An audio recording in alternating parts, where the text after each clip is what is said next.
Hey everybody. So if you're trying to start the year off, the new year, 2026, with some clarity, I want to tell you that Feng Shui is an absolutely great tool for you to use.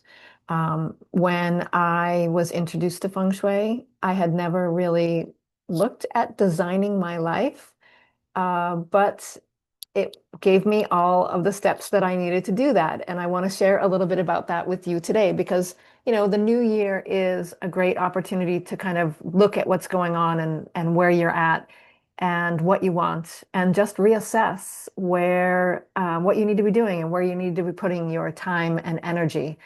And there's a great format for that just pre-built into Feng Shui. So let's go through that. First of all, for those of you who don't know me, I'm Kerri Miller. I'm a Feng Shui and energy clearing practitioner. I like to show people how their home and their work and their just the environment that they're in influences them, influences their mood, their energy level, how much success they have in life, and how easeful or easy life is versus how challenging life is. When your space is set up to support you with what you want to create and the goals that you want to accomplish, and when the energies are working with you to get there, the outcomes that you will achieve in life are far different than when you are just kind of moseying through life in a purposeful but maybe not so deliberate and intentional way. And Feng Shui is really all about being very intentional with yourself and your own energy and the energy of the space and the environment around you. So, yeah, so when I was growing up, I kind of was like it was that situation where people would say, what do you want to be when you grow up? And I'm like, I don't know, maybe I'll be a doctor, maybe I'll be a nurse. I don't know. I never really thought about it too much. And I just sort of followed the path that was laid out for me. So, I got a high school diploma and then I went to college and I got a college diploma and then I got out of college and I got a job. And then I started looking for a partner and thinking about like all those boxes that you check off that society tells you to check off in life. But it never really occurred to me. And hopefully this has changed. I think the dawning of the internet has helped with people realizing that they are very empowered to create the life that they want, not just follow the steps that people lay out for them, but decide what they want for the different parts of their life and take forward steps towards that and set up things around them that help support that. So, in that younger version of me, I really had not been very deliberate about the steps I was taking. I was just kind of doing what my parents told me to do, and I did it and I checked it off. And I was really lucky. I mean, I created a great life, but there were definitely some places where I felt stuck and felt challenged or wasn't very happy or fulfilled. Like I kind of got to this place in my mid 20s where I was like, wait a minute, I'm like only 25. I've done everything everybody told me to do, and I'm not really all that happy. Like I'm not that fulfilled. Is this what the rest of my life is all about? There's got to be more to it than this. And so that's kind of when I went on this journey of uh, investigating lots of different modalities from, journaling to meditation to, learning new topics, new modalities like Reiki, and eventually finding Feng Shui as a topic that I found incredibly empowering. And the thing that was empowering about it for me was that it took life and broke it up into these 9 different life areas. And once you take up, I kind of was feeling really stuck and just unhappy, and it felt like nothing was working at the time. But when I looked at Feng Shui and looked at the 9 different life areas that Feng Shui defines, I actually realized that in many of those life areas, I actually was in good shape. I had, done what I was studying and learning where I wanted to learn. I had gone very far in my career, but there were some things that I might want to change about that. I had not found the relationship that I wanted yet. So at the time, that was something that I was a part of life that I was like, oh, well, that part isn't working very well. What can I do different?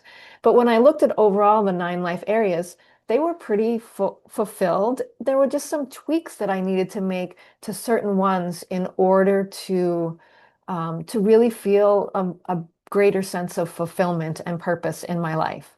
So it was really eye-opening to me and really empowering to me to look at Feng Shui and to look at my life in terms of these 9 parts of life and what was working and what wasn't working. And then it added a whole nother layer of potential on there for me to realize that once I had clarity on what I wanted for each one of these life areas, I could then look at my environment and see how it was working with me to get there or working against me to get there. And how there was actually a map of my home that laid out each one of these life areas or the energy center for each of these life areas so that my home could then become a three-dimensional vision board that was helping me attract and manifest the life that I wanted to create. So that's my journey with Feng Shui, and it was a very, very empowering um, tool for me to find. When I started working with Feng Shui, I was just doing it on my own and playing with it as I found it. And then I went to study it because I was so interested in it. I really wanted to learn more about it. But I never intended to be a practitioner of Feng Shui, Feng Shuiing other people's homes. I literally was going to the class to learn about it so that I could use it better in my own life, or for people that I knew and I loved.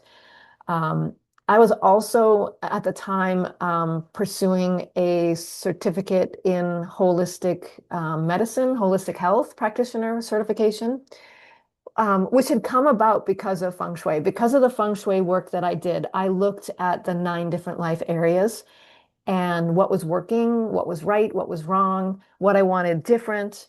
And I made, based on that clarity that I got from looking at those 9 life areas, I made changes in my life and took baby steps in each one of those areas to make changes.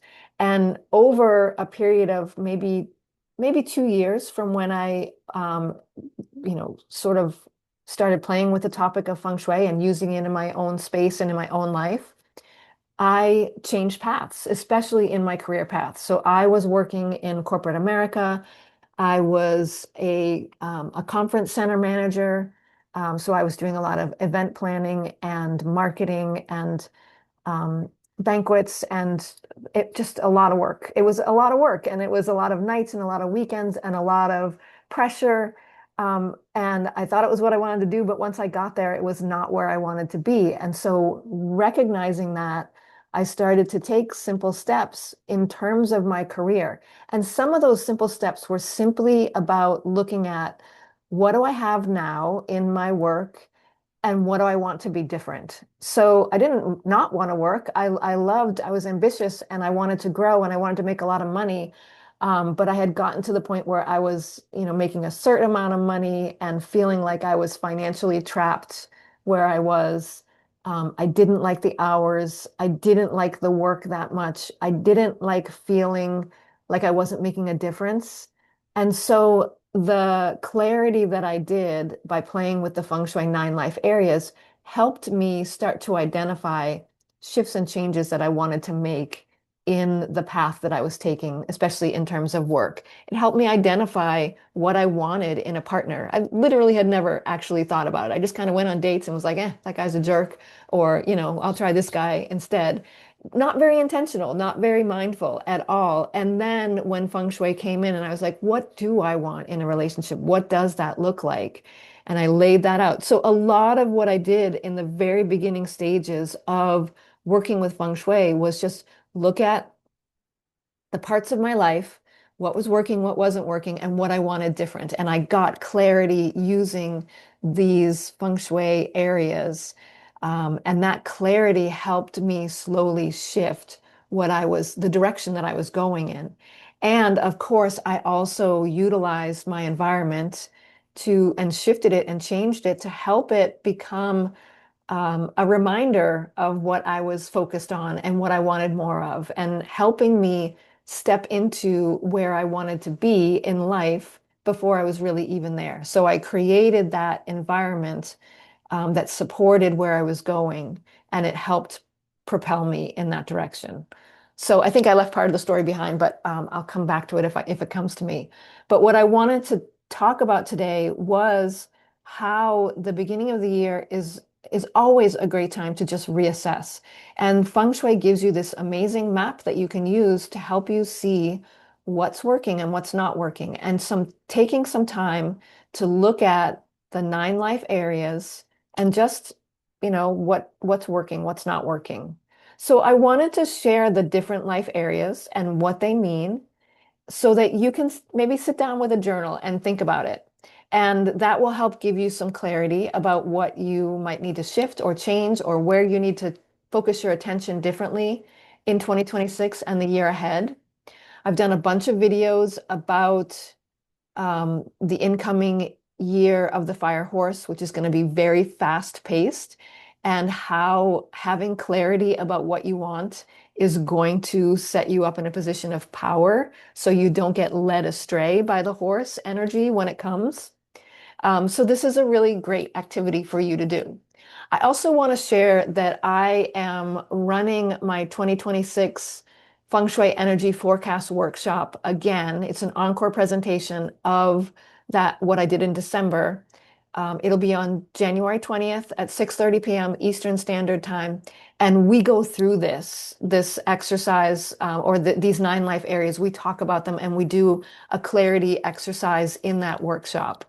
I'll share the details at the end, but it is free to attend and it is virtual. So no matter where you are, you can join in, and I'll tell you how to register at the end. But for now, I just wanted to walk through what the description is of each of the 9 life areas.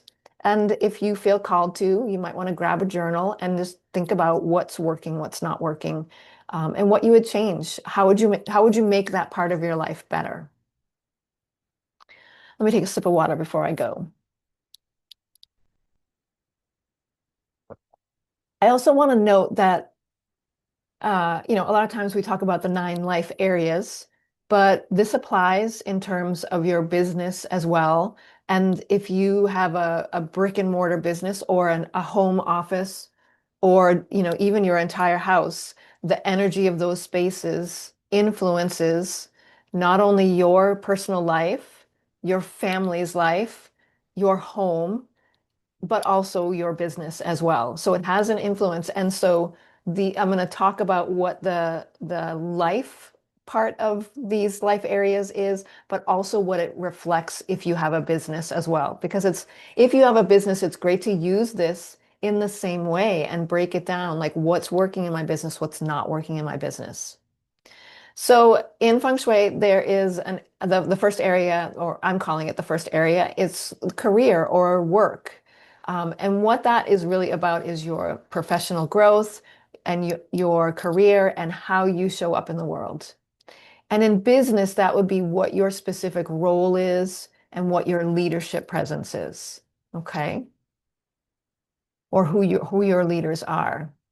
The second one is, I call it the wisdom area. A lot of people will call it like education or learning area, higher knowing area.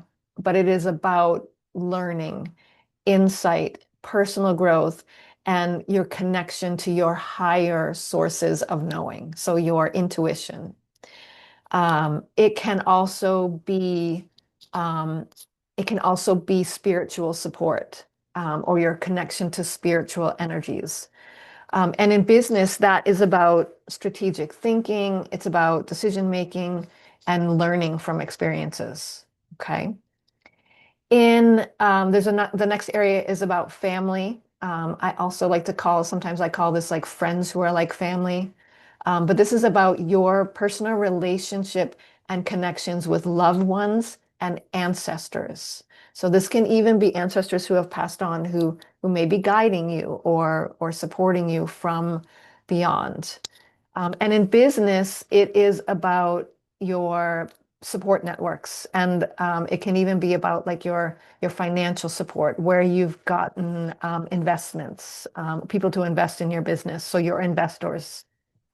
Um, and it's about support networks too, like your people who are supporting you and helping your business thrive.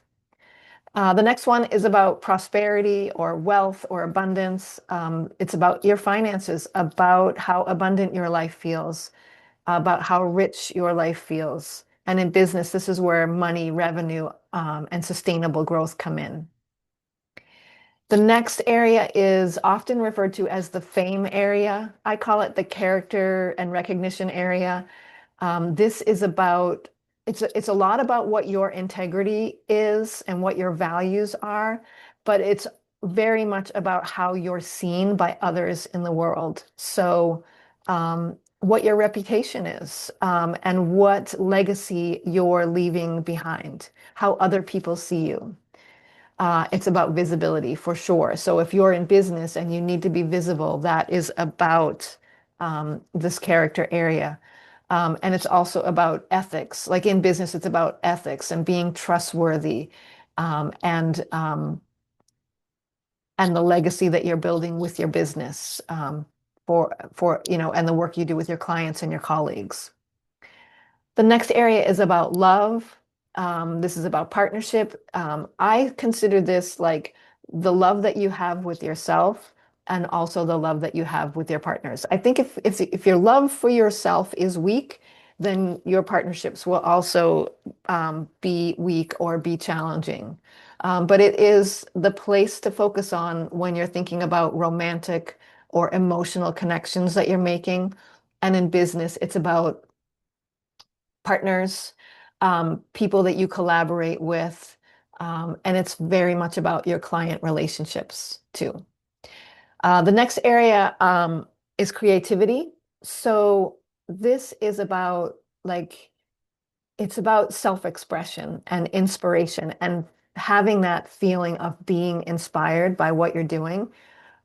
Creativity is very much connected to joy. It's like the energy and the frequency of joy, because when you're in that creative flow, most people are feeling that sense of joy and fulfillment.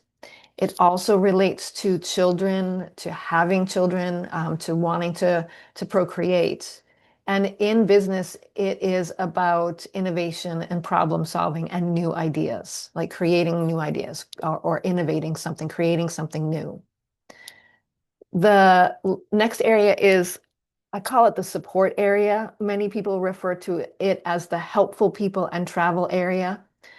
So it's about community, it's about mentors, it's about resources, it's about having the help that you need when you need it. And travel fits in there because it's kind of about being in the right place at the right time with the right people. So if you are looking to add more travel into your life, that is definitely an area to focus on, even though it's about having support. And in business, it's about guidance and collaborations that can help you grow. So it's like I see it as having the right staff working for you, having the right mentors to help you grow, having the right VA that you can hire when you have a big project, having people that can support you and your business growth. And the last one is really about health and well-being, your physical vitality, your overall well-being. And in business, it's about your energy and your focus and your resilience in business. So I think what's really important and what I find helpful is to just kind of look at each one of those life areas. And like when I was doing it and I got to the relationship area, I had had some relationships that hadn't worked out. I didn't have anybody that I was interested in at the moment. It kind of felt like a failure in that part of my life. But when I was able to look at it and say, take it from what's missing and turn it into, well, what do I have and what do I want more of? Um, that was really powerful. So what you really want to do is look at it in terms of, this is what I have. This is what I've accomplished in each of these life areas so far. This is where I want to be over here. but this part in the middle is white space. It's possibility, it's potential. It's not failure. It's not failure at all. Like if you look at it as failure, you're kind of going to give up and throw the towel in on it. But instead, like look at it and say, well, I'm here, I want to be there. What do I have to do different? Or what shows up differently? What outcomes are different in my life to get me over here? And a lot of times it's a lot simpler than you think, right? And I think that when you make that list, like for me, I literally made a list of what my perfect partner would look like, what personality type he would have, what types of roles he would take in our relationship. I wrote all that down and got really clear about what that looked like. And just that action in itself is sending a new message out to the universe, right? The universe is taking that clarity that you have just designed and it allows a match to come in. Like it allows you to be more of a magnet for what you're looking for in that part of life because you're more clear about what you want. And literally for the first 25 years of my life, I think I was just stumbling around. Maybe I was lucky one day and maybe I was unlucky the next day, but there was no purpose and intention to it. And with Feng Shui and using the nine life areas, and even then, looking at your environment and working with the energies and setting yourself up so that the energies are giving you an edge in life and in each of these nine life areas, you can really shift the way that life plays out for you.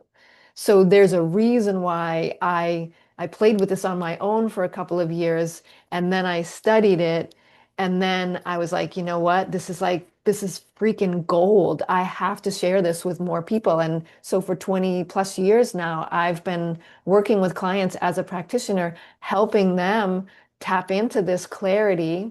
That's what it is first. It's clarity.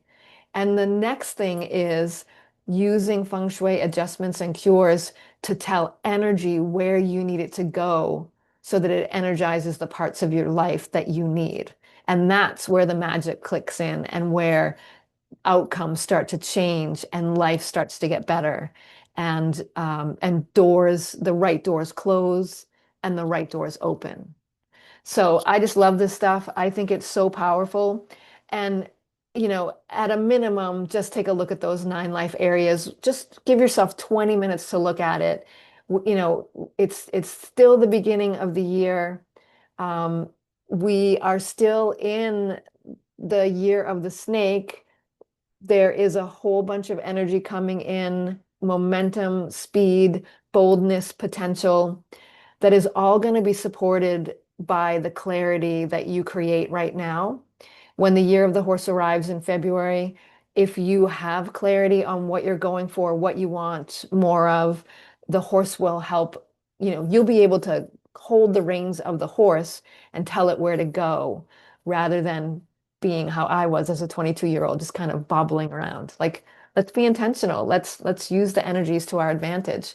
Um, yeah, so 20 minutes, just take a look at each of these nine life areas. And you should do this regularly because, our life changes, our situations change, the people we're surrounded by change, the spaces we're in change, and the goals we have change. We are dynamic, energetic beings. And so, what you wanted 20 years ago is different than what you want now. And so doing this on an annual basis, especially at the start of the year, is really powerful. So take a look at each of those nine life areas, take a quick assessment, and think about, what would fill in the blanks for you, and what can you maybe start to do a little bit differently in your life that will send you in a new direction or that will grow things that have not necessarily been growing yet. Again, I'm offering a free workshop on January 20th at 6:30 p.m. Eastern Standard Time. It's virtual, it's free to attend. It is the 2026 Feng Shui Energy Forecast Workshop. We're talking about moving from period 2025, which was a 9 year, into 2026, which is a 1 year and full of new potential. We're talking about leaving the year of the snake and welcoming the year of the fire horse. According to Chinese astrology, That doesn't happen until February, so there's still time to really maximize the transition time and set yourself up for success in that coming year and understand the energies that are incoming. We are going to do some exercises in the workshop that help us know what blocks to clear out of the way so they don't get bigger and more amplified in a powerful year like the year of the horse. And we're going to do some clarity exercises on these 9 life areas so that you can have a clear vision of where you're going and where you want the horse to take you in 2026. And of course, we'll talk about how your environment is influencing you and how you can really work with the energies to support you and help you achieve what you want to achieve in 2026 and beyond. The link to sign up for that is in the description of the video. It doesn't take place here on YouTube. It will be on a Zoom link. So you'll receive, once you register, you'll receive all of the information to attend. I would love to have you join in. That's all, everybody. Think about those 9 life areas. Do a little bit of a clarity session with your journal if you need to. And think about how 2026 can be more purposeful, more deliberate, and more thought out than before. So that, like, it really goes back to thoughts become things. Like, if you get clarity about what you want and you put it out clearly to the universe, and when your environment is sending the same message as you are, and when you're taking the actions that support what you say you want, all of that alignment all together brings you to a different place than where you were before. And that's exactly what happened for me when I found this tool and started playing with it and using it. It made me get clear, within myself of what I wanted. It made me speak something different out to the universe and take separate actions. And it made me look at my environment and how it was sending the same message or sending a different message than what I wanted, and shift that as well. So it became, this bigger magnet than even I could be to help me attract what I wanted. So I love this tool. I want to share that little bit of it with you as we start the new year. And I would love to have you join in for the workshop on the 20th. That's all, everybody. Take care. Bye.